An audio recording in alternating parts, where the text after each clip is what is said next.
राम जी की चिड़िया राम जी का खेत, खाओ ये चिड़िया भर भर पेट। राम जी का खेत खाए जा रही है राम जी की चिड़ैया, पूरा देश ही बन गया है राम जी का खेत। विपक्ष के ऐसे आरोपों से मिली बदनामी से नाम कमाने की बीजेपी संघ ने पूरी तैयारी कर ली है। आपदा को अवसर में बदलने के लिए अयोध्या को इंटरनेशनल टूरिस्ट डेस्टिनेशन बनाने की योजना के रूप में प्रचारित किया जाएगा। जनता को बताया जाएगा कि ईसाइयों के पवित्र शहर वेटिकन और मुसलमानों के लिए मक्का मदीना की तरह हिंदू तीर्थ स्थल के तौर पर अयोध्या को विकसित किया जाएगा। और तो और अयोध्या विकास क्षेत्र को सस्टेनेबल शहर के तौर पर डेवलप कर देश की जीडीपी में योगदान भी किया जाएगा।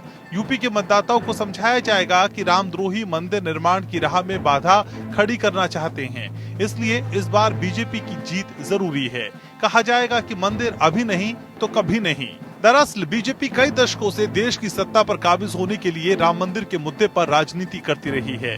राम मंदिर निर्माण आरएसएस का प्रमुख एजेंडा रहा है। 80 के दशक में संघ प्रमुख बाला साहब देवरस ने इसे राजनीतिक आंदोलन में बदलने की सलाह बीजेपी को दी थी। इसके बाद पालमपुर की बैठक में बीजेपी ने मंदिर निर्माण का प्रस्ताव पारित किया।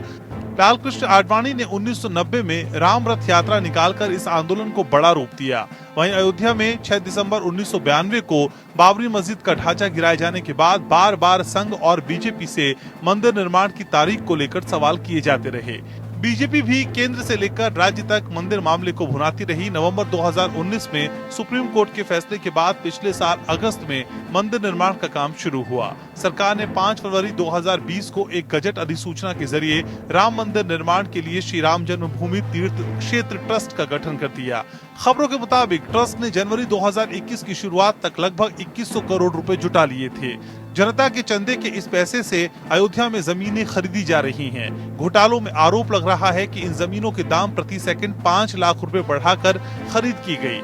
राजनीतिक पार्टियों ने प्रधानमंत्री मोदी और सुप्रीम कोर्ट से मामले में दखल की गुजारिश की है, लेकिन दिलचस्प बात यह है कि आरटीआई के जरिए ट्रस्ट के इकट्ठे किए गए पैसे की जानकारी नहीं दी जा रही है। खबरों के मुताबिक आवेदक नीरज शर्मा ने इसी साल 24 फरवरी और फिर 8 मार्च को गृह मंत्रालय में पहली अपील दायर की थी, लेकिन मंत्रालय ने कहा कि उसके पास जानकारी नहीं है। अलबत्ता 20 जनवरी 2021 को दायर आरटीआई के जवाब में गृह मंत्रालय ने इस बात का जिक्र जरूर किया कि ये ट्रस्ट एक स्वायत्त निकाय है। मंत्रालय के इस जवाब पर सवाल खड़े हो रहे हैं, क्योंकि सरकार के गठित किसी निकाय को सार्वजनिक प्राधिकरण माना जाता है और हर सार्वजनिक प्राधिकरण आरटीआई के दायरे में आता है। सवाल ये भी उठ रहा है कि राम मंदिर निर्माण के लिए इकट्ठा किए गए चंदे की जानकारी को आरटीआई के दायरे से बाहर क्यों रखा गया है। ऐसे में राम नाम भुनाने में आ रही अड़चन दूर करने के लिए संघ बीजेपी की राजनीति संभालने खुद उतरा है।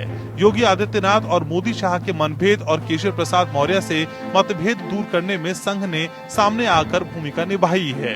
राजनीतिक हिंदुत्व से सत्ता पाने के लिए करुणा समुद्र भगवान राम की छवि उग्र छवि में बदली जा चुकी है। केंद्र में 7 साल से सत्ता सुख भोग रही बीजेपी एक बार फिर अयोध्या के नाम पर यूपी चुनाव में हिंदू भावनाओं को भुनाना चाहती है। इसीलिए घोटाले के आरोपों से आई राजनीतिक को अवसर में बदलने की तैयारी की जा रही है। अंशुमान त्रिपाठी, एपीएन।